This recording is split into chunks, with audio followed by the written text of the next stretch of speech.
There came a point in my life when I knew I had to change it. So I took a chance and sold and gave away everything that I owned to experience a new life living out on the canals and rivers of the UK. So I'd like you to come along and experience it with me every step of the way.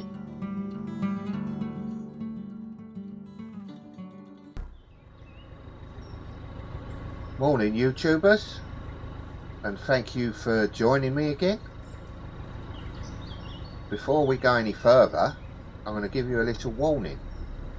Later on in the video, you're going to have to squeeze up a little bit on the back here, because I've got 5 crew members coming to help.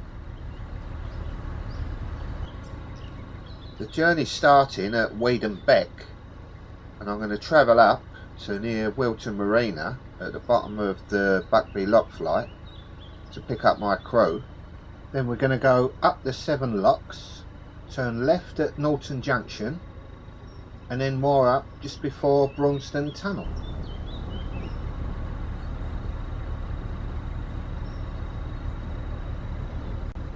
I'm expecting it to be busy for a few days. We've got the Crick Boat Show, which is not far from where we are now, and also the Queen's Platinum Jubilee, and it's holiday time, and that includes the schools as well for half term. So I'd imagine there's going to be a lot of hire boaters about, plus people that keep their boats in the marinas will be bringing them out for a little break.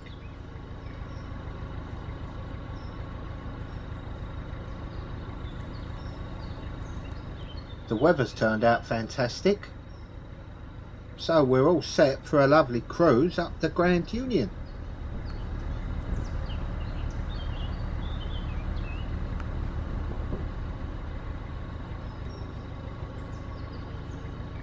Looks like that's where they moor all the fuel boats up, so they can get a rest and a bit of maintenance done.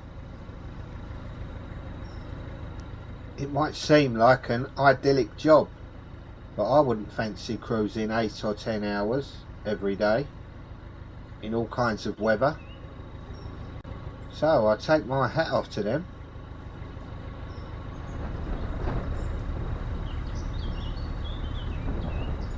When I get to near Wilton Marina, I'm going to stop there for a day or so and then pick up my 2 daughters, Vicky and Claire, Claire's partner, Alan, and my 2 grandsons, Liam and Jack, and they're going to be my crew through the Buckby Lock flight.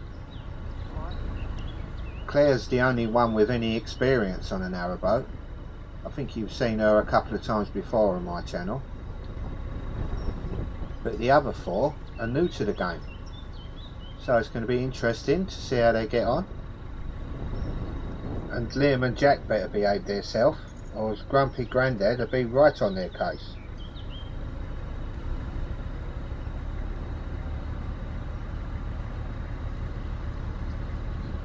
I've seen these 2 red boats before a few times going up and down the canal.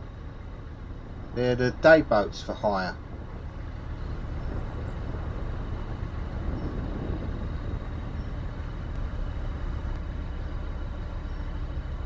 When you're cruising and living out here on the canals, there's something about each season that's nice. But early spring and summer is gorgeous when you're travelling along at 3 miles an hour and you can hear all the lovely bird song.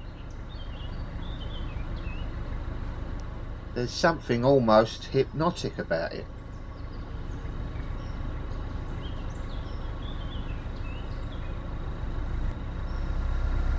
There's a blind bend coming up just under the bridge, so I'll give the horn a little bit of a toot.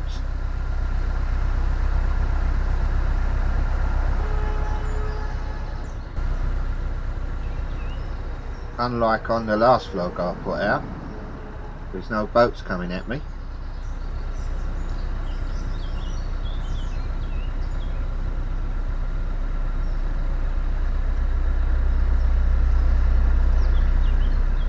always find it strange how it happens on some days that you always meet a boat coming the other way in places like that.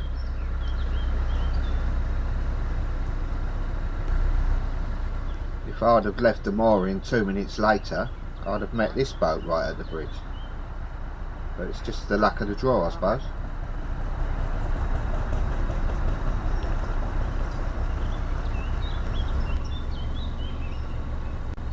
Taking it nice and slow as I go past these moored boats, as I know what it feels like when someone flies past you when you're moored up. And if you're using mooring pins, they can easily be pulled out.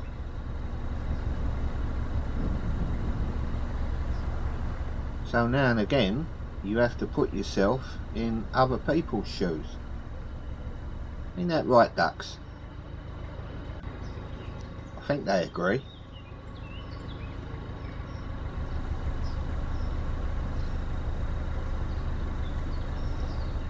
This is gorgeous.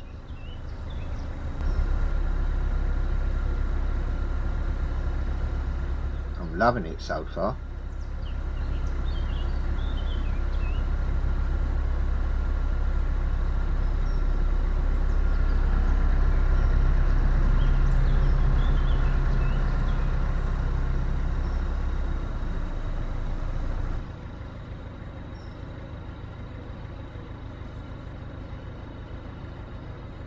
There's a boat moored up in front of me that looks like it's got a tree growing out in the middle of it.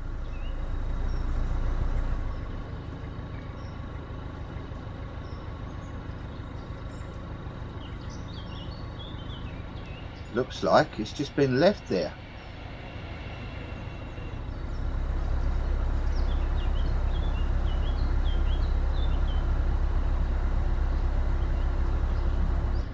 Who's that old geezer?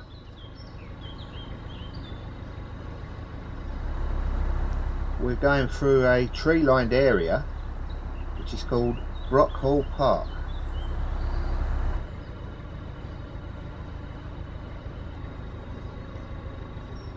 Lovely.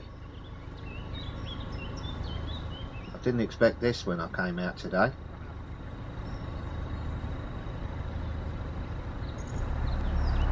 I usually like to tell you some facts and history about the places that we're cruising through. But there's not a lot really to say around here, except for just taking the beauty. But one thing to say though. Where we are now, we've got 4 ages of transport all running in parallel. You've got Watling Street, which is an old Roman road, which is almost 2,000 years old. The next oldest is the canal, which was built in the late 1700s. The canal was superseded by the railway in the mid to late 1800s. And then you've got the M1 motorway, which I think was built in the 1970s. And if you look through these trees, you can see and hear the M1 going right past us now.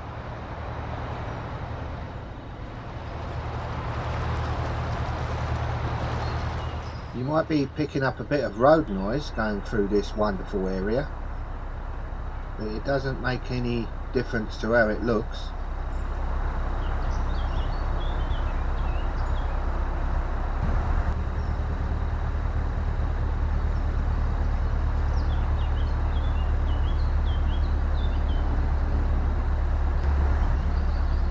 It hasn't been as busy as I thought it was going to be today. I haven't seen that many boats, so make the most of this bit of peace, because I can imagine that's all going to disappear when the crew turns up.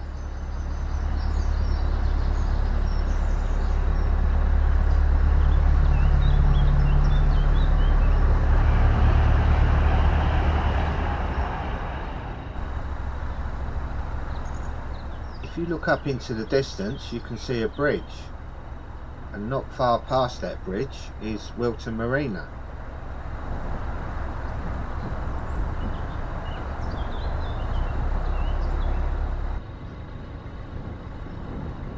So this looks as good a place as any to moor up.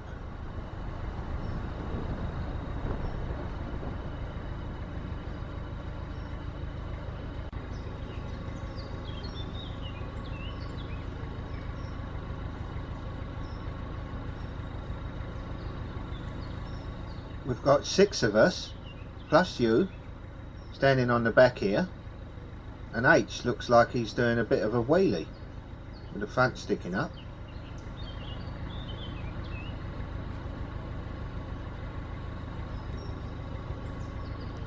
The people on this oncoming boat must obviously watch the channel.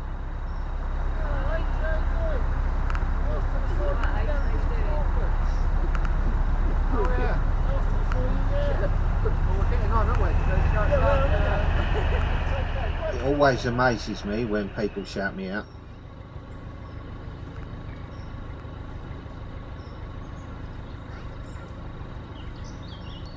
That's Wilton Marina over there on the left.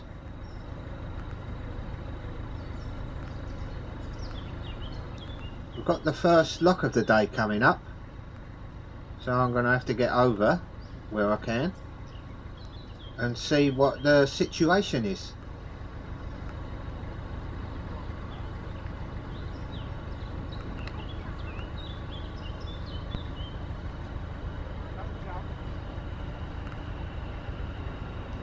Claire's on the ball where she's done it all before.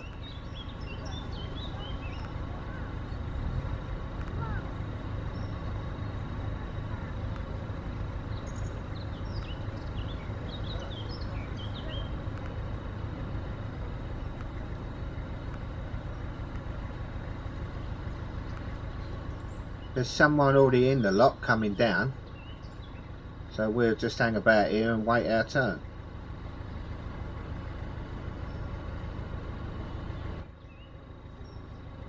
We're going to be doing the 7 locks with a family of hire boaters, and they've gone in first. And we didn't get off to the greatest of starts, as you'll see. Their boat's gone diagonal across the lock, and it's blocking me from going in there. And I'm trying to tell them what to do, but it seems to be going on deaf ears.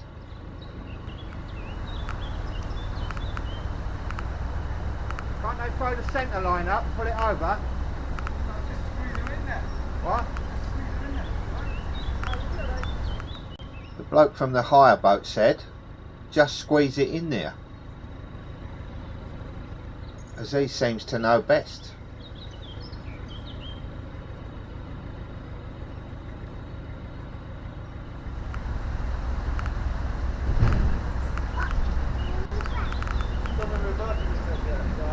If you throw the centre line up, you could have pulled it over, like I was saying. We all make mistakes. I do too. But when you're trying to help people and tell them how to do something, and they're completely ignoring you, I'm a patient man, but sometimes you have to lose that patience.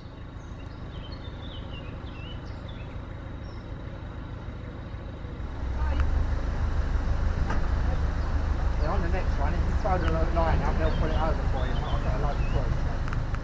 We got on alright after that. Me and the young lady that's steering the boat worked out a system for the rest of them where I go in first.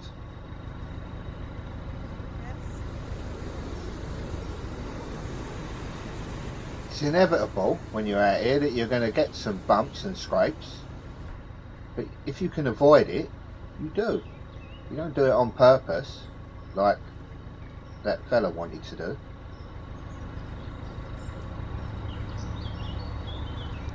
Anyway, off we go to the next lock, and let's see how this one goes.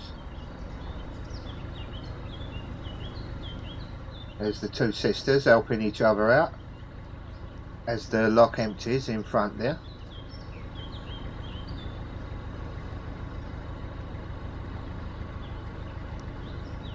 Let's see how my new crew performs now, and hopefully we'll show the hire boaters what they should have done.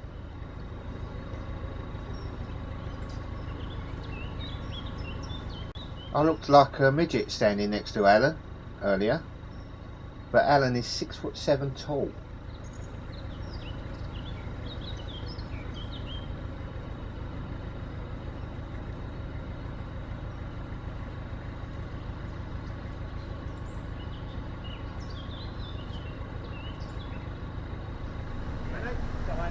My crew seems to be performing well, being as it's most of them's first time doing it.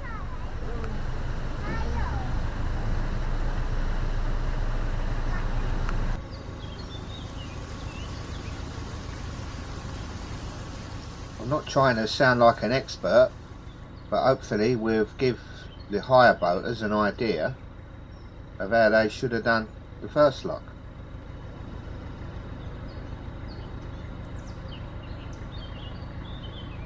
And it's not like a game of bumper cars out here. Some people's homes.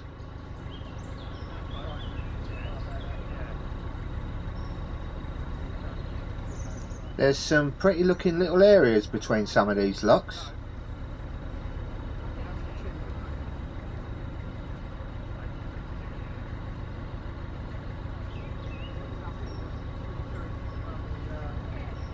Overall, I was proud how my little crew performed.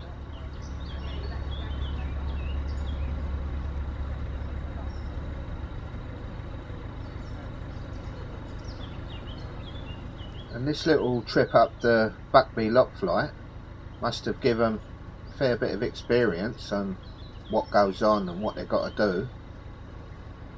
So the next time they come out with me, they'll be even better.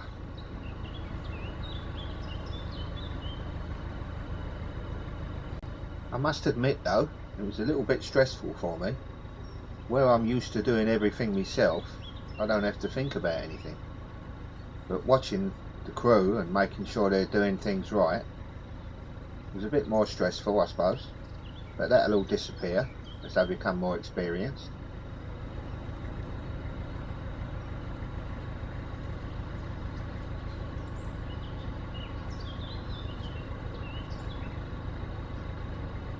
I'm not going to show you any more of us going through some more locks, because it's all pretty much the same and a bit repetitive, so I think you got the idea on the first two locks, and the next 5 was pretty much the same, or same as the second one.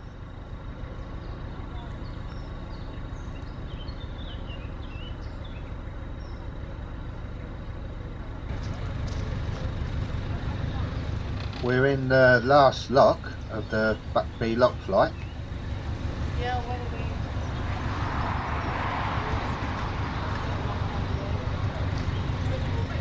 There's a boat services point just the other side of the lock. So we filled up with water and emptied all the other stuff.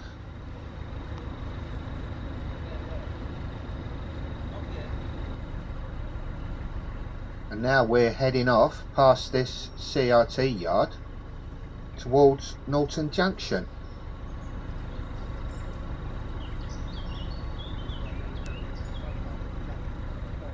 When we get to the junction, we're going to take the left fork towards Braunston. If you take the right, that takes you on the Leicester branch of the Grand Union up to Leicester, and a couple of miles up that way is the Crick Show, which is going on as I speak. There's a lovely looking little cottage on that spit of land that's in front of us there.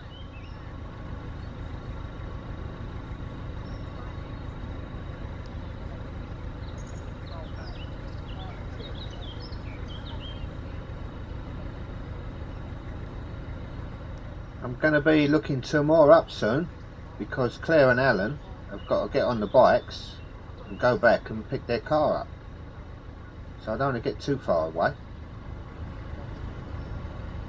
And this looks like a lovely place to moor.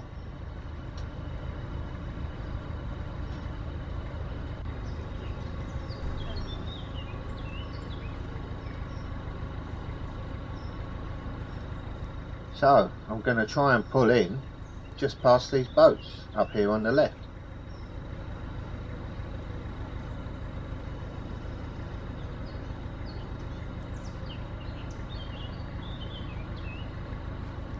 It looks and sounds like everyone's enjoyed themselves, and I've loved the company.